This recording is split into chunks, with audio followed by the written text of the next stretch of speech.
So last week we started a study on friendships, just a 2-week study. This will be the final of the 2 sermons.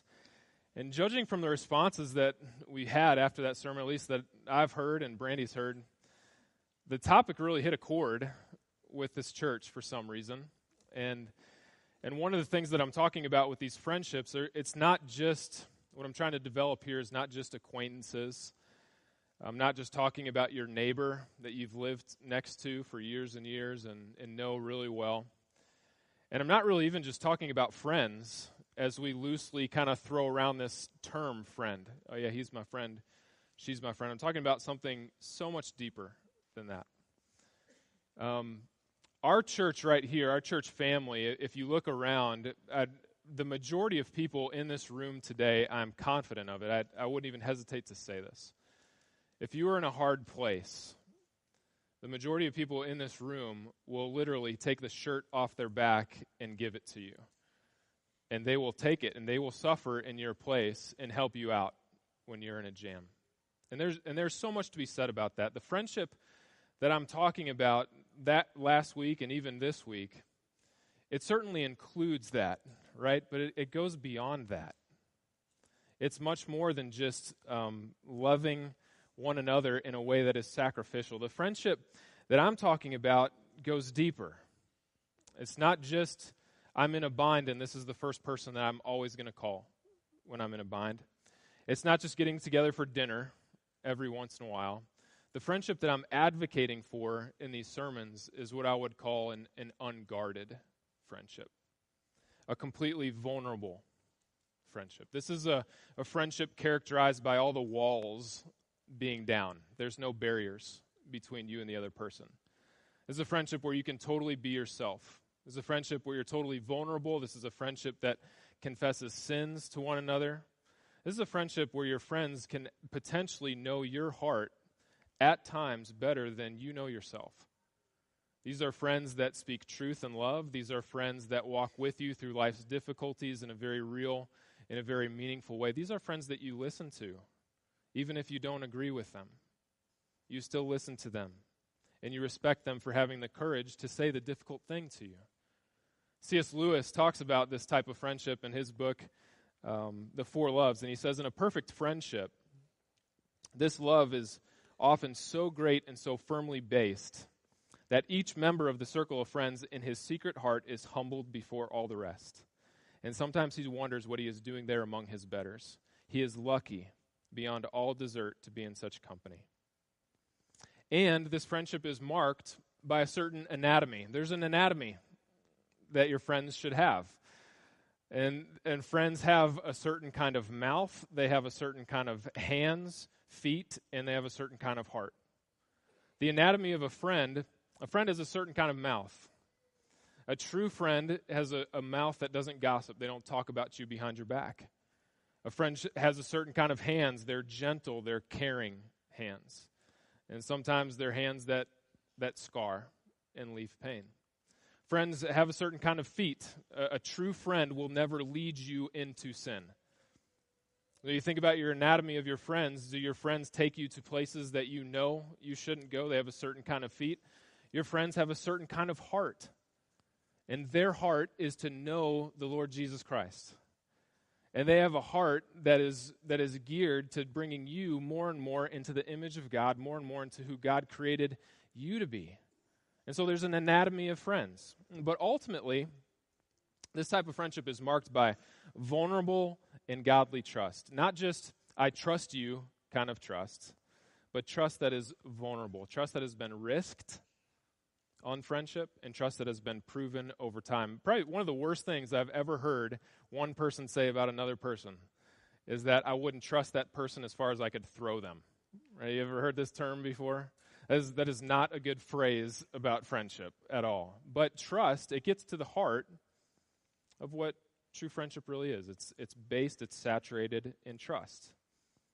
And before I go too much further, I have to give a word of caution on this type of friendship that I'm advocating for. Many of you in this room know exactly what I'm talking about. You've experienced these friendships in the past, but there's a word of caution here.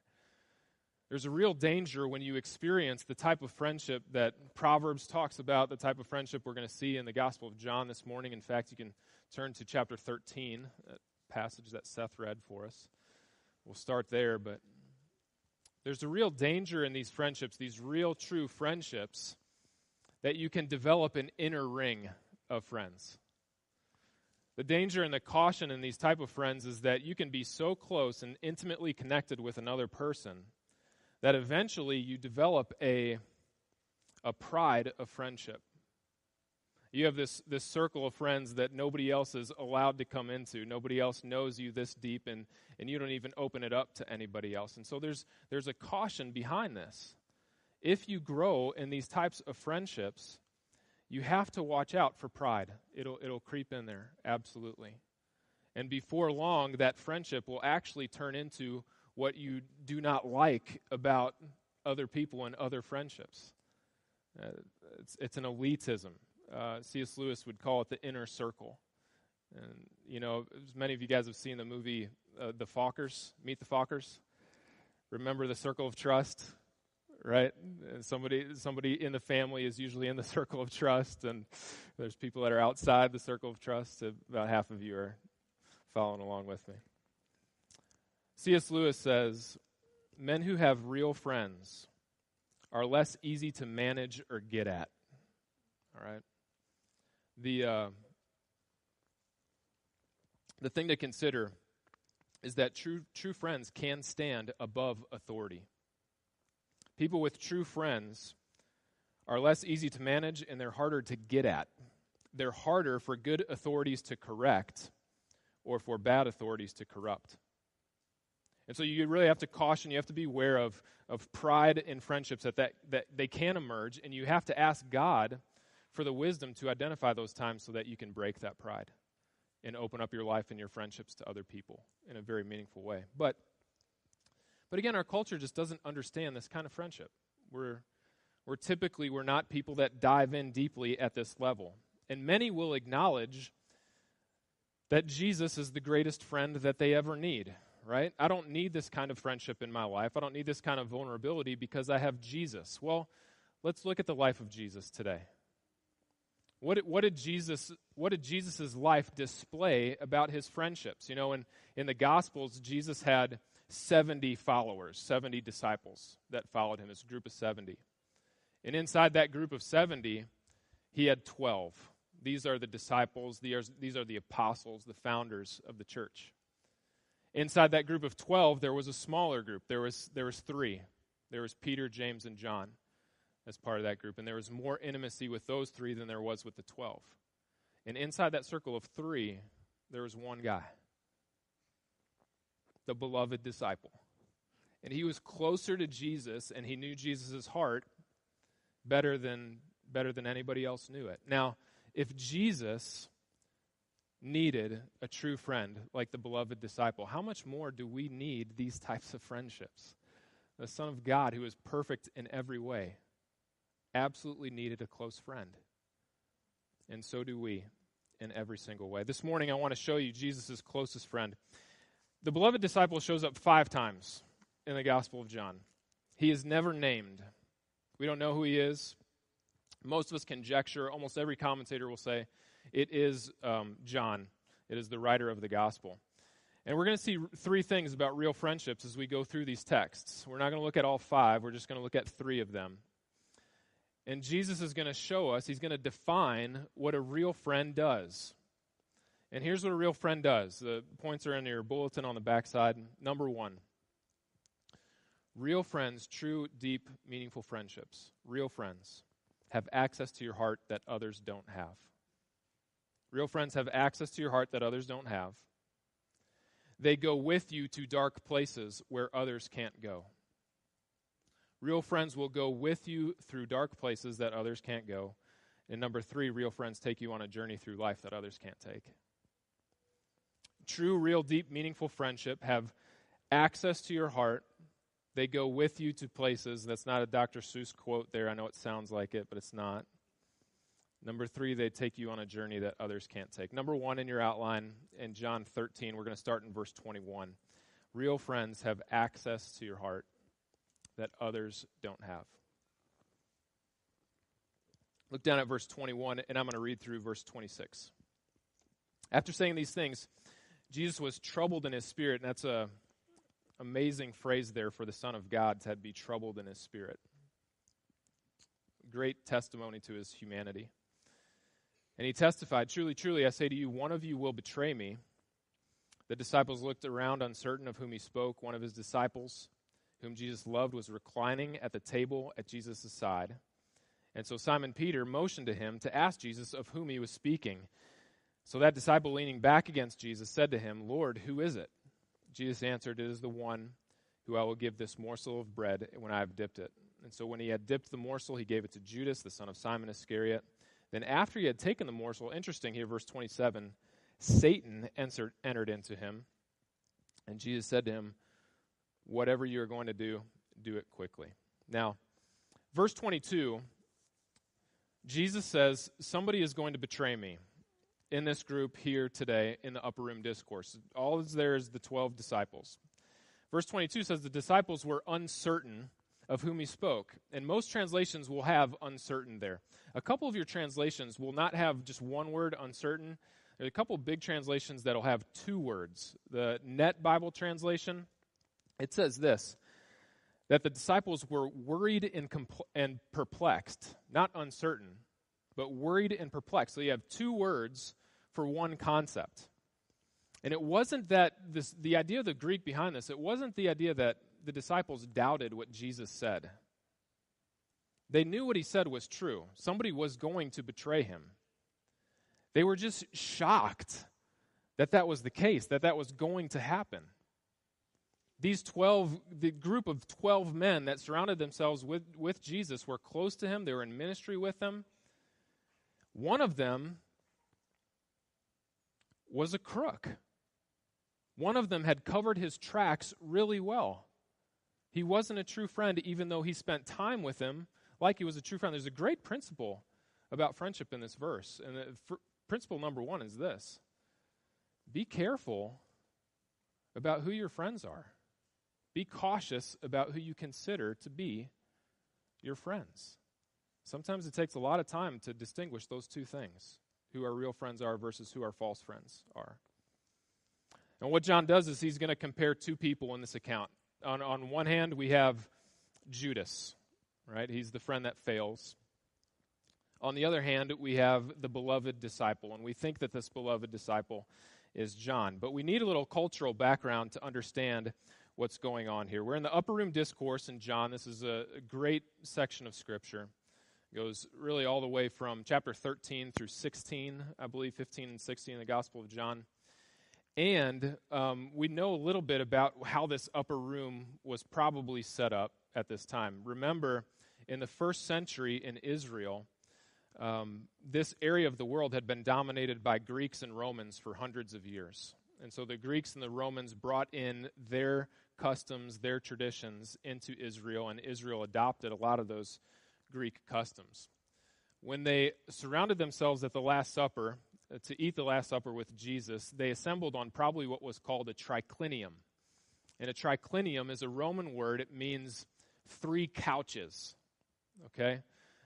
Probably in the upper room discourse, what you would see is a main table right in the middle, and then 3 couches assembled for everybody to eat at for this meal. So you've got, this would be the main couch right here. This is the first couch you would see when you walked in the room. You have a second couch in the background there, and then a third couch. And how the attendants are reclining, that you see in this, this what do you call this thing? This diagram, this figure, is very, very accurate. They probably would have been leaning on their left elbow as they assembled on these couches to eat at one table, and then eating with their right hand. That would have been the typical posture of what you see.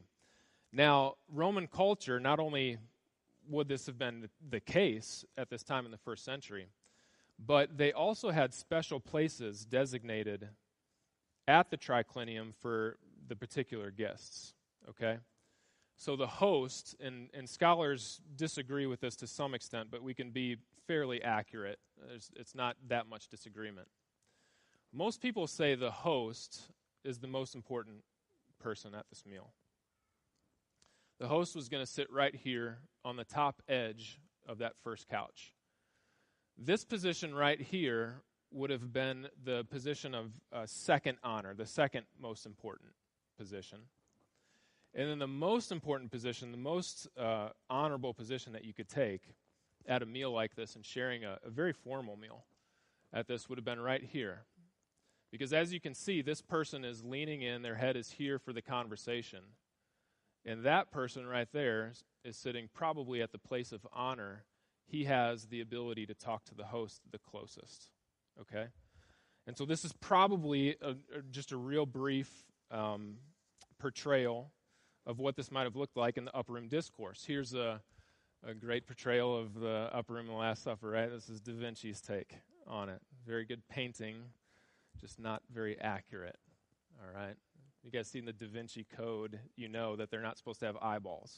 The eyeballs are supposed to be cut out of there. So, no, Morgan, when I say these jokes and nobody laughs, they're not funny at all. Nobody's seen the Da Vinci Code. All right, guys, whatever.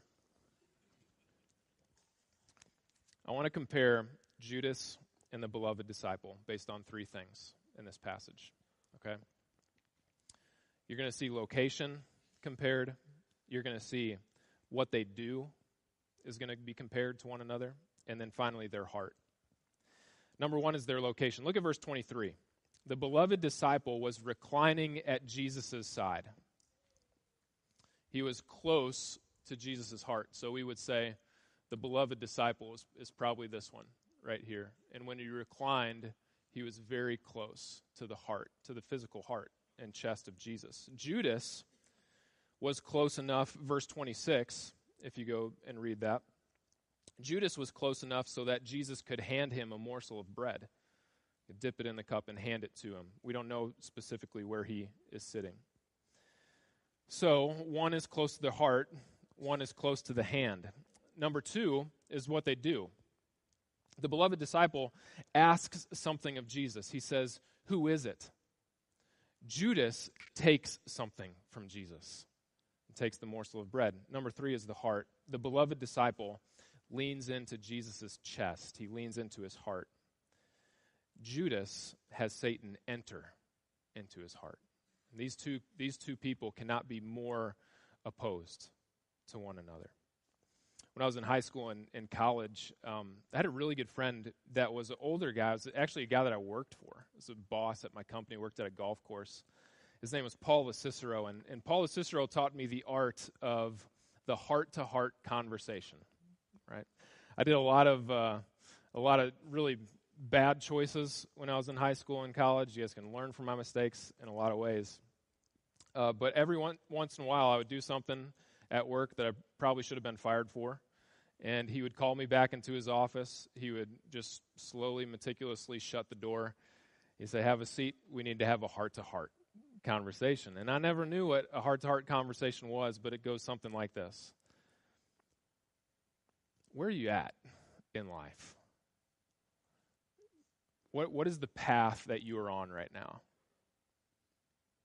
You're making certain decisions and things are going through your brain. I know they are, but just talk to me. Just what's going on in your life right now? And he would have these heart-to-heart conversations. Interesting thing happened. Of course, I went off to Mississippi State to get a golf degree. I wanted to do what he was doing. He had such a profound influence on my life. And freshman year, before school even starts at Mississippi State, God got a hold of me, became a believer right then, and my desire for the golf career was just totally transformed. Now I had a bigger desire for Jesus, a bigger desire for God in my life than I did have a desire for this golf career, and so it totally shifted things. I came back every summer to work at that same golf course because it was a great place to work and had a lot of really good friends there, and the government paid well. It was a public golf course, and so we got government checks, which was wonderful. About 2 years, my second summer back, Paul takes me to this golf tournament. Just me and him get in the car, and we go up to this golf tournament. And it's like an hour drive to get there from where we are. So we get in the car, we get on the highway to go this hour to this tournament, and immediately says something to me that just grabbed my attention right away. He called me Rock. He said, "Rock, I got to tell you something. I really haven't shared this with anybody else before." Man, yeah, go for it, shoot. And he says, literally, this guy's like 44 or 45 years old or something. He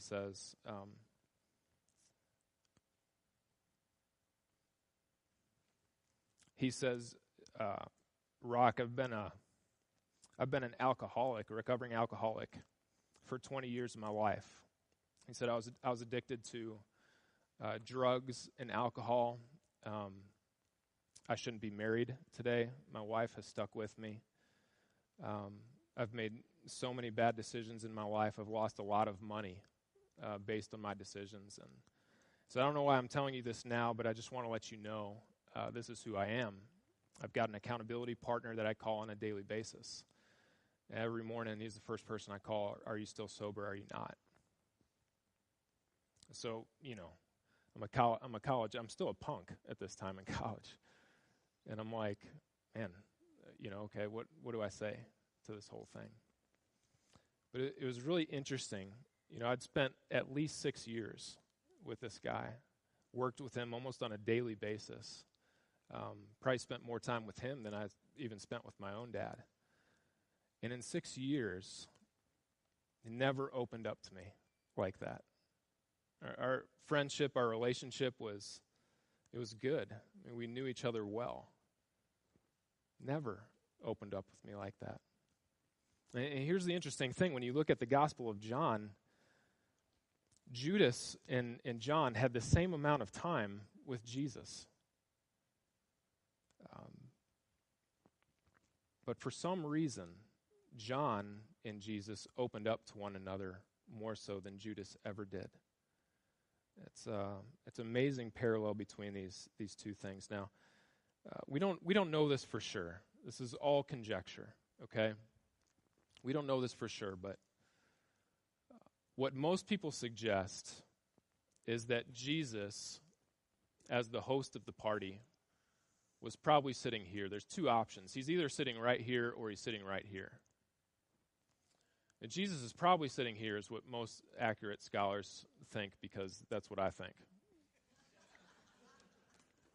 That one, Morgan, that one got him. Jesus is probably sitting here. The beloved disciple is closest to Jesus' heart. He's leaning in on Jesus. He has to raise his head back to talk to Jesus. Most scholars think Judas was seated at the highest place of honor at the table, which means that at the Last Supper, of course, we know that somebody was going to betray Jesus, going back to the prophecies into the Old Testament. This could have been Jesus' last attempt at real friendship with Judas. He gave him the place of honor. He could have had the closest connection for this dialogue with Jesus before he was betrayed. He gave him one more shot. Judas did what he was going to do. Satan entered into him. One friendship here is destroyed, the other friendship develops. One friendship fails, the other friendship flourishes. One friend has access to the heart, the other friend never even knew the heart. And John, it says, was at Jesus' side. I think there's verse 23 there. One of his disciples whom Jesus loved was reclining at the table at Jesus' side. Your translations might say something a little different there. There's only two times that this word occurs in the Gospel of John, the side of Jesus. That is right here, and chapter 1, verse 18. Chapter 1, verse 18 describes the character of God, the character of the Son of God. He is the only begotten God. He is in the bosom of the Father. He is at the side of the Father. These are the two places. And John is certainly picking this up in this verse. When we read this in John 13, verse 23, we are meant to think about John 1, verse 18 as the only other place in the gospel that it shows up. What does it mean in John 1:18 that he's the only begotten God is in the bosom of the Father? Does the Father even have a chest? Is the Father a physical being? Does he have body parts? Head, eyes, nose, ears, all those things? Here's what we know about the Father. The Father is spirit. And so those who worship the Spirit worship in spirit, or worship the Father, worship in spirit and in truth. The Father doesn't have a chest. And so when it says that Jesus was close to the chest of the Father, that's not a physical description. That's a spiritual description that goes deeper. It means that Jesus is intimately connected with the Father. And then when you see that phrase again here in chapter 13, speaking of the beloved disciple, it's not, the spiritual is not what we think about, it's the physical that we think about. But the physical is not just the only thing that's there. This is a very intimate description of the relationship of the beloved disciple to Jesus. He is in the chest of Jesus. He knows the heart of Jesus. He's a real friend. In the ancient Near East, you didn't have pockets to keep your valuables at your side. In the ancient Near East, you wore a necklace, and you kept your valuables close to your heart, close to your chest. The chest is the place for the most precious items, and it is also the place of the deepest intimacy. Your heart in the Bible is the inner core of who you are. Your heart is command central. Your heart and my heart, it is the best of us, and it is the worst of us. The heart in the Bible is the real you. This is you unguarded. This is you vulnerable. This is you risking things for friendship. John leans against Jesus' chest, which means that he is closely and intimately connected to his heart. And Paul says this in Corinthians. He says, "We have opened up our hearts to you, Corinthians, but you have not opened up your heart to us." Jesus opened up his heart to the beloved disciple, and he got to know him at a very deep, deep level. Judas never got to know him at that deep level. Real friends have access to your heart that other friends just don't have. Number 2, real friends go with you to places, through dark places that other people can't go. Turn to chapter 18, verse 15.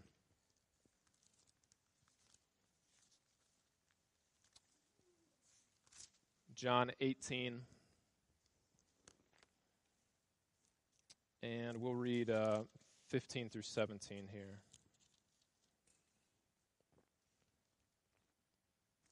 John 18:15. Simon Peter followed Jesus, and so did another disciple. And you might just make a reference to another disciple there. Since that disciple was known to the high priest, he entered with Jesus into the courtyard of the high priest. But Peter stood outside the door. So the other disciple, who was known to the high priest, went out and spoke to the servant girl who kept watch at the door and brought Peter in. The servant girl at the door said to Peter, "You also are not one of this man's disciples, are you?" He said, "I am not." Now, this is after Gethsemane. Jesus had been betrayed by Judas. They had carried him to the high priest. And he's at his first trial before the high priest. He's going to go sit before Annas, and they're going to make a ruling about this man, Jesus. And here's the question in this text, going back in chapter 18. Who is the other disciple? We know that Peter's there. He's a close disciple of Jesus. But who is this other guy? Verse 15, Simon Peter followed Jesus, and so did another disciple.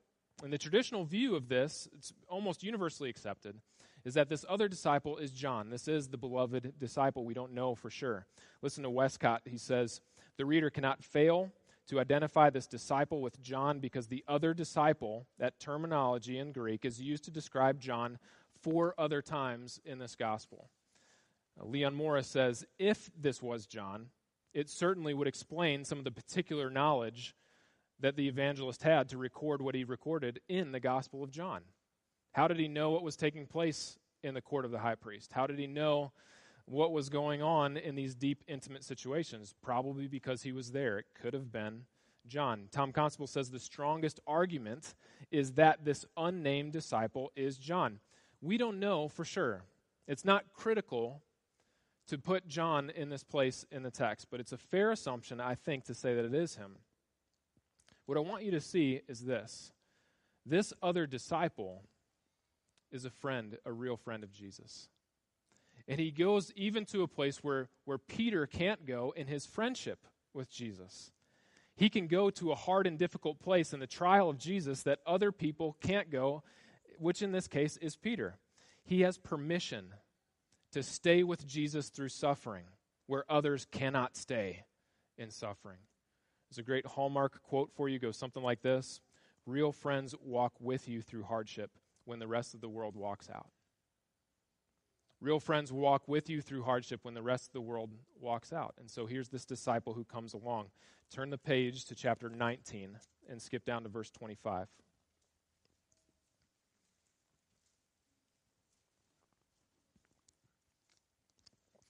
John 19, verse 25.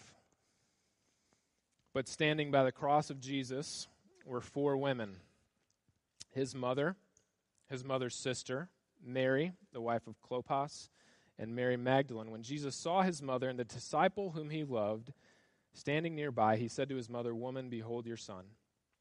Then he said to the disciple, "Behold your mother." And from that hour the disciple took her into his own home. What I want you to do is just real quick skip back up to verse 23, the beginning of verse 23. It says, when the soldiers had crucified Jesus, they took his garments and divided them into 4 parts, one for each soldier, and also his tunic. And so verse 23 tells us that there are 4 soldiers at the foot of the cross of Jesus, mocking, tormenting, making sure that he died on the cross. Verse 25 tells us that there are 4 women at the cross of Jesus too, and they are doing the exact opposite. John is deliberately and intentionally juxtaposing and comparing the 4 soldiers at the crucifixion to the 4 women at the crucifixion.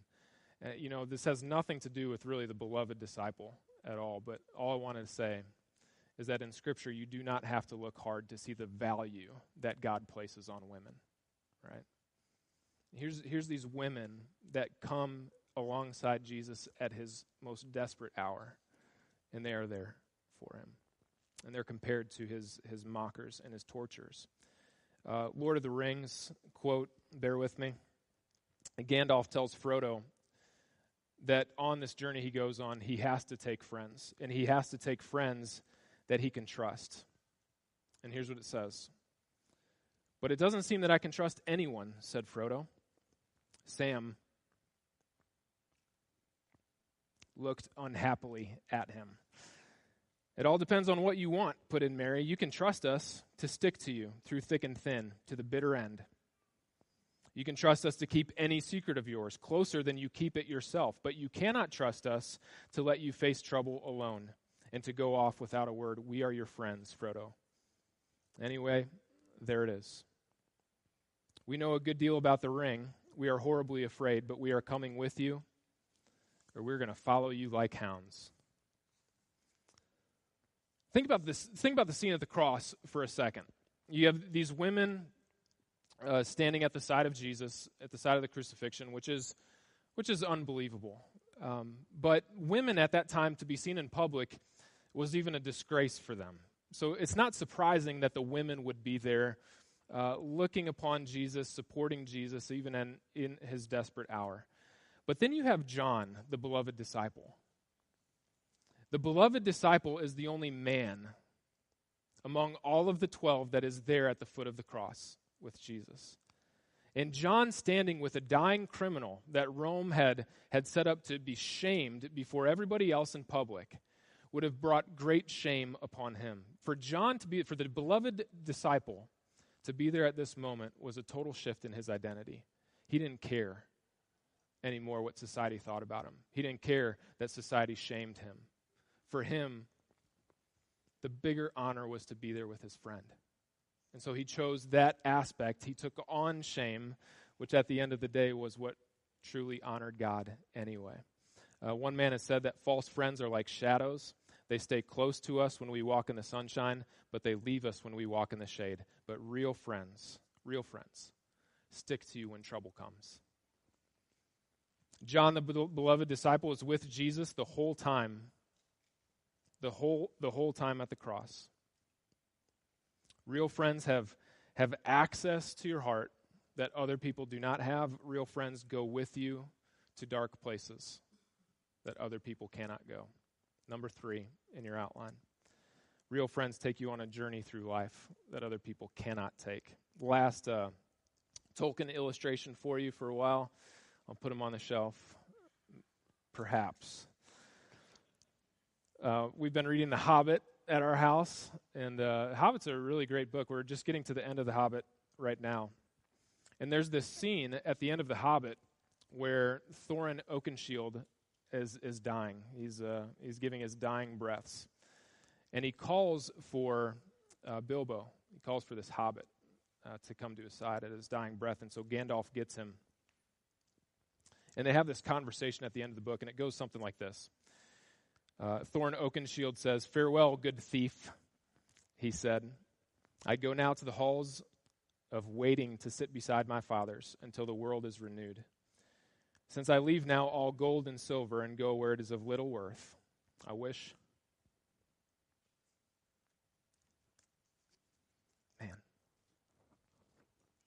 Where gold is of little worth, I wish to part in friendship from you.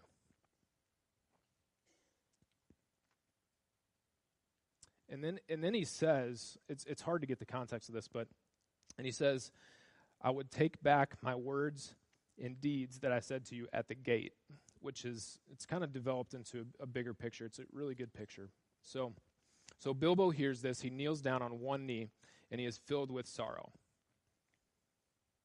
And he says to Thorin, he says, "Farewell, king under the mountain. This is a bitter adventure, if it must end so, and not a mountain of gold can amend it. Yet I am glad to have shared in your perils with you. That has been more than any Baggins deserves." And what's amazing about this quote, when you think about Tolkien's by far, he's the best on friendship in fictional literature. Thorin, at the beginning of the book, he can't stand Bilbo. He can't stand hobbits in general. He thinks he's a risk. He puts his life in danger, and he doesn't understand why Gandalf says, "Bilbo, you need to be with these guys." By the end of the journey that they take, Thorin and Bilbo are best friends. And Tolkien takes time to develop that to make sure the reader understands that. Now, skip to the very last chapter of the Gospel of John, chapter 21. John's Gospel ends with this really mysterious passage with the beloved disciple and with Peter. And we're going to pick this up at verse 18 in John 21. He says, Jesus is speaking to Peter here. He just said, "Feed my sheep, feed my sheep, feed my sheep," 3 times. Verse 18 says, Jesus says to Peter, "Truly, truly, I say to you, when you were young, you used to dress yourself and walk wherever you wanted. But when you are old, you will stretch out your hands." And that word, "stretch out your hands," is a depiction of the crucifixion. Okay? He says, "When you are old, you will stretch out your hands, and another will dress you and carry you where you do not want to go." And so Jesus right here is telling Peter, you're going to die by crucifixion. And somebody is going to make sure that crucifixion happens. Verse 19, "And he said this to show by what kind of death he was to glorify God. And after saying this, he said to him, 'Follow me.' Peter turned and saw the disciple whom Jesus loved following them, the one who had leaned against him during the Last Supper and said, 'Who is it, Lord, that is going to betray you?' When Peter saw him, he said to Jesus, 'Lord, what about that guy?' Jesus said to him, 'If it's my will that he remains until I come, what is that to you? You follow me.' And so the saying spread among them, among the brothers, that the disciple was not to die," speaking of the disciple that Jesus loved. "And yet Jesus did not say to him that he would not die, but if it is my will for him to remain until I come, what is that to you?" First of all, in this passage, just to end this, I want to talk about Peter for a second. Peter had so much confidence in himself and in his friendship, right? "Lord, I'll never betray you. Not me. Definitely not going to be me, Lord." Peter is the one who has this assurance in himself that he is going to be the greatest friend and the closest follower of Jesus among all the 12. And over again, he fails. Jesus tells Peter at the end, you've got to learn to depend on me. You're depending on yourself. You're depending on your own abilities and your own powers. You've got to learn to depend on me. And so he gives this illustration. He says, when you're little, you put on your own clothes, you get dressed, you put on your own shoes, and you're good to go. At the end, you're going to have to completely depend on somebody else. Somebody is going to dress you for yourself. You're not going to have control in any way. And in the end, you're not going to have anybody to depend on when they crucify you. Henry Nouwen has said this. I think it's a good quote. I'm going to read it a couple times. He says, the long, painful history of the church is the history of people ever and again tempted to choose power over love, control over the cross, and leading rather than being led. It was a great thought for Peter as the last statements before Jesus leaves him and ascends to heaven. The long, painful history of the church is the history of people over and over again who are tempted to choose power over love, control over the cross, and leading rather than being led. That's Peter's story. He doesn't depend on Christ. Peter, knowing that death awaits him and certainly shocked that he's going to die of crucifixion, he looks up and he sees the beloved disciple with Jesus. So what about that guy? How's he going to die? Jesus says, mind your own business. It's not for you to know. Here's what's important for you to know. Follow me. Be a true friend. Do what true friends do. There's at least 3 good interpretations to this verse. I think this is one that's the most applicable, at least. The disciple who Jesus loves is never named in this book. He occurs in 5 different scenes in the gospel.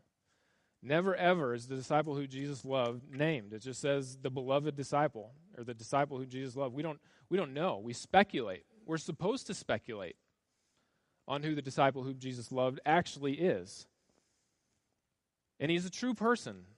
There was one disciple who stood closer to Jesus than the rest. But he's also a representative, right?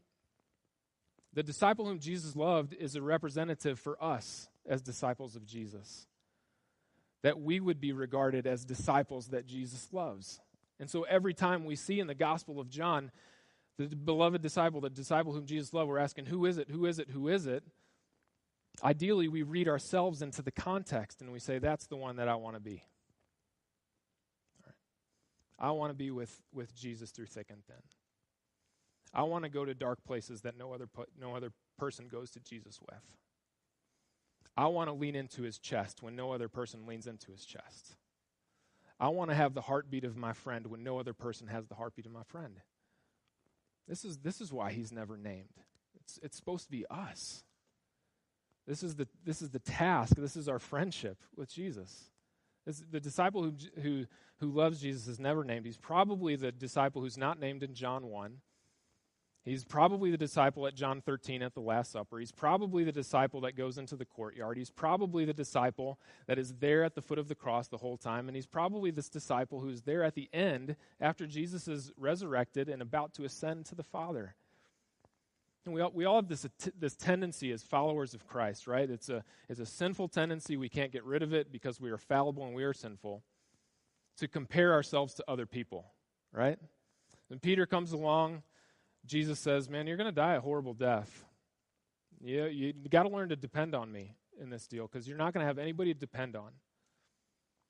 And we all have this desire to compare ourselves to other people. Jesus, not me. I'll stay with you. I'll be faithful. And so we serve in the church. We serve more than anybody else serves because that proves our friendship to God, right? We give more than anybody else gives because that proves our friendship to God. We get the highest leadership positions in the church because that proves that we are completely and utterly sold out to God and sold out to his church. Jesus says, stop worrying about comparing yourselves and doing all of these other things to prove your worth as a friend. Follow me. Don't worry about anybody else. And that is when you will be a true friend. We all think that if we do all these things, that God is going to grant us a long and a peaceful and a glorifying life free from pain. And it's just not true. It's not true at all. Last thing as we close is chapter 15. So just turn back to 15, and this is where we're going to end this morning.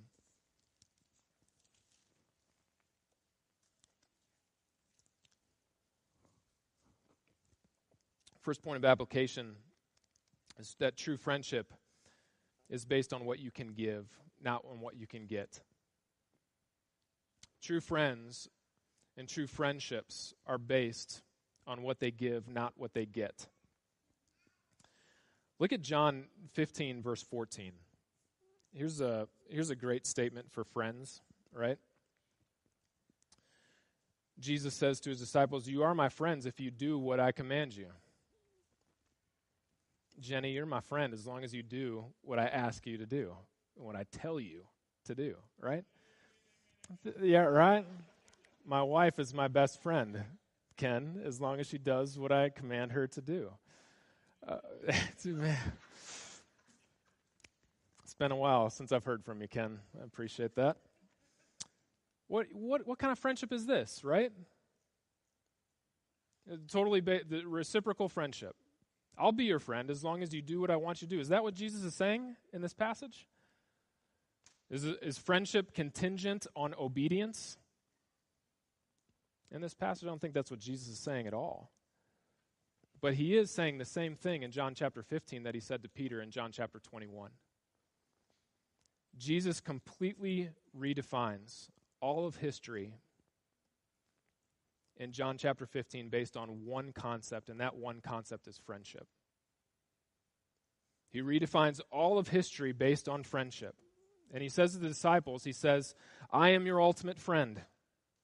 My friendship is not contingent on your obedience. It doesn't depend on what you can give me. It depends on what I have given you. My friendship is not based on my life. It is based on my death. My friendship is based on giving over of my rights in my life for the sake of my friends." Look at verse 13. "Greater love is no one than this, than someone lay down his life for his friends." Jesus says, furthermore, I'm never going to force my friendship upon you. I'm not forcing you to be my friend. Look down at verse 15. "No longer do I call you servants," he says to his disciples, "for a servant does not know what his master is doing, but I have called you friends."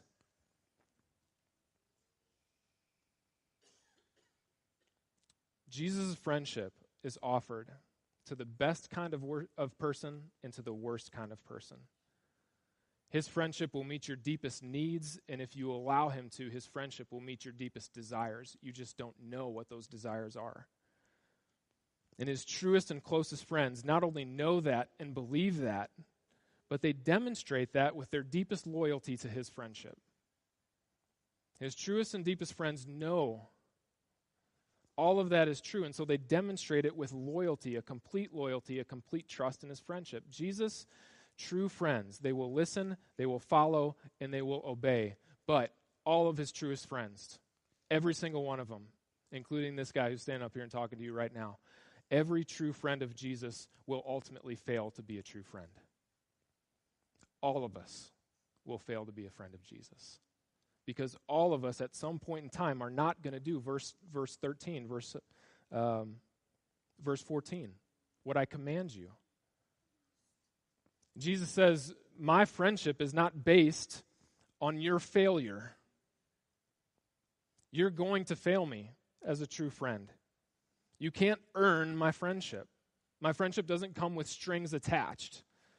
There's no silver lining here. You're going to fail me. And you're still going to be my truest and my deepest friend.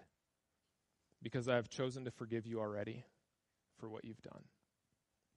All of your failures. The basis for true friendship is always, it has to be this way. It can't be any other way. The basis for true friendship is the grace and mercy that is found in the gospel of Jesus Christ.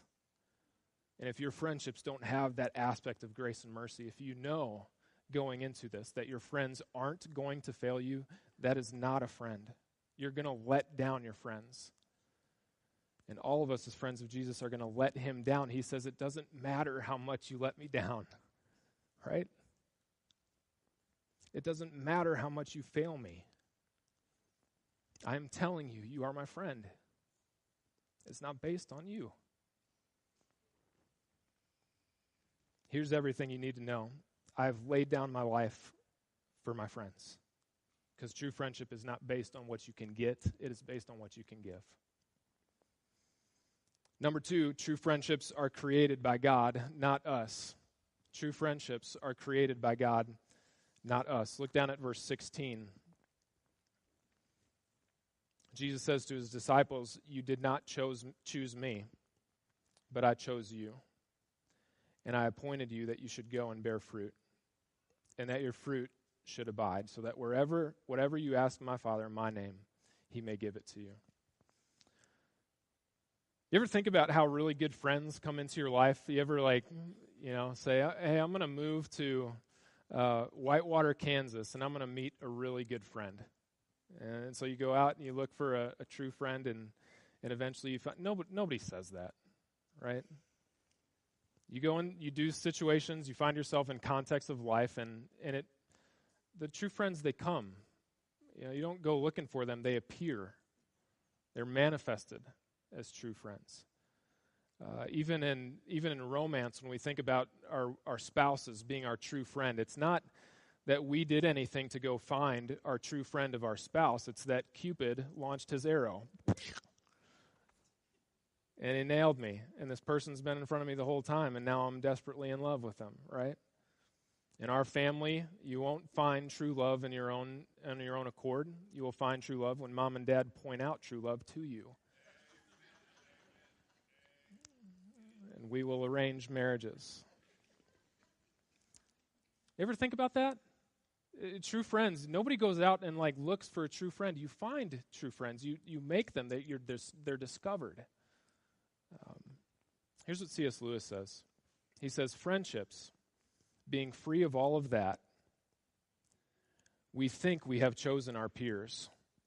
In reality, a few years difference in the dates of our birth, a few more miles between certain houses, the choice of one university over another. Perhaps you were posted to a different regiment. The accident of a topic being raised or not raised at the first meeting of a potential friend, any of these chances might have kept us apart. But for a Christian, strictly speaking, there are no chances." Right? Lewis says, "A secret master of the ceremonies is always at work. Christ, who said to the disciples, 'You have not chosen me, but I have chosen you,' can truly say to every group of real Christian friends that you have not chosen one another, but I have chosen you for one another." Isn't it amazing to think that whatever path of life we go down, wherever we are at any specific moment in time, Jesus has put us in relationships for intentional purposes that only he could orchestrate behind the scenes the whole time. The providence of God brings us to true friends. And a lot of us have been sitting around true friends for years and years.